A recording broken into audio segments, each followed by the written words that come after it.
सोलापूर पालिकेमध्ये भाजपच्या रंजिता चाकोते यांची स्थायी समितीच्या सभापतीपदी बिनविरोध निवड। पहिल्यांदाच निवडून आलेल्या रंजिता चाकोते यांना भाजपकडून मोठी संधी।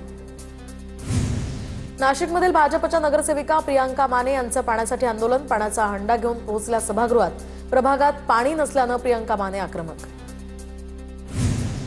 नाशिकमध्ये विशेष महासभेमध्ये शिंदेंच्या शिवसेनेच्या नगरसेवकांकडून बॅनरबाजी।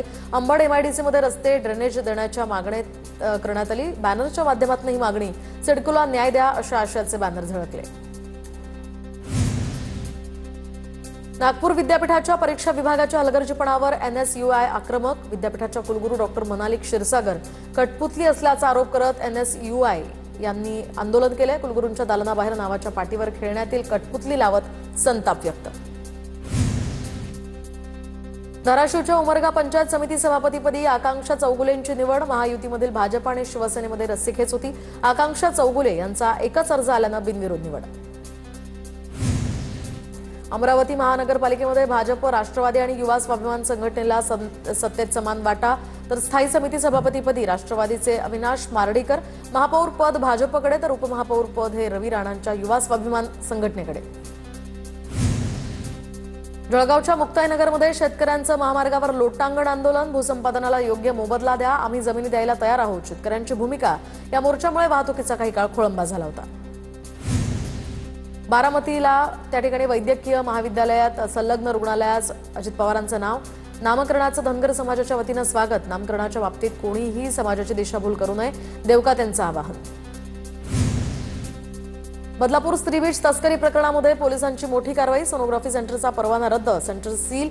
सोनोग्राफी सेंटरमध्ये काम करणारी महिलांचे व्हिडिओ पाठवायची। उल्हासनगर आरोग्य विभागाची अधिकारी मोहिनी धर्मा यांची माहिती। छत्रपती संभाजीनगरमध्ये ठाकरेंच्या शिवसेनेचं आंदोलन। पाण्याच्या मागणीसाठी खवड्या डोंगर परिसरामध्ये ठाकरे सेनेचं आंदोलन। परवानगी न घेता आंदोलन करण्यात आलं, पोलिसांकडून कारवाई। मनसे अध्यक्ष राज ठाकरे 10 मार्चला अहिल्यानगरच्या दौऱ्यावर, तर जिल्ह्यातील जातमुक्त सौंदाळा या गावाला भेट देणार। नेवासा तालुक्यातल्या सौंदाळा गाव हे जातमुक्त गाव म्हणून घोषित। रत्नागिरी जिल्हा परिषदेमधील लिपिक वर्गीय कर्मचाऱ्यांचं आंदोलन मागे। कर्मचाऱ्यांच्या मागण्यांसाठी लवकरच बैठक घेण्याचं आश्वासन। सरकारच्या या आश्वासनानंतर 6 दिवसांपासून सुरू असलेलं आंदोलन मागे। लातूर जिल्हा परिषदेच्या काँग्रेस गटनेतेपदी सताई भिसे यांची निवड, तर जिल्हा परिषदेमध्ये सुभाष पवार, माली थोरमाटे, औदुंबर पांचाळ हे काँग्रेसचे प्रमुख पदाधिकारी असणार। ठाकरेंच्या शिवसेनेचे नेते वसंत मोरेंविरोधात पुण्यामध्ये गुन्हा दाखल। पत्रकार परिषदेमध्ये तक्रारदाराला शिवीगाळ केल्याचाही आरोप। वसंत मोरे अडचणीत। संगमनेर शहरामध्ये आमदार सत्यजित तांबे आणि आमदार अमोल खताळ यांच्यात पुन्हा श्रेयवादाची लढाई। नियोजित छत्रपती शिवाजी महाराजांच्या स्मारकावरून दोन्ही गटांचं शक्तीप्रदर्शन।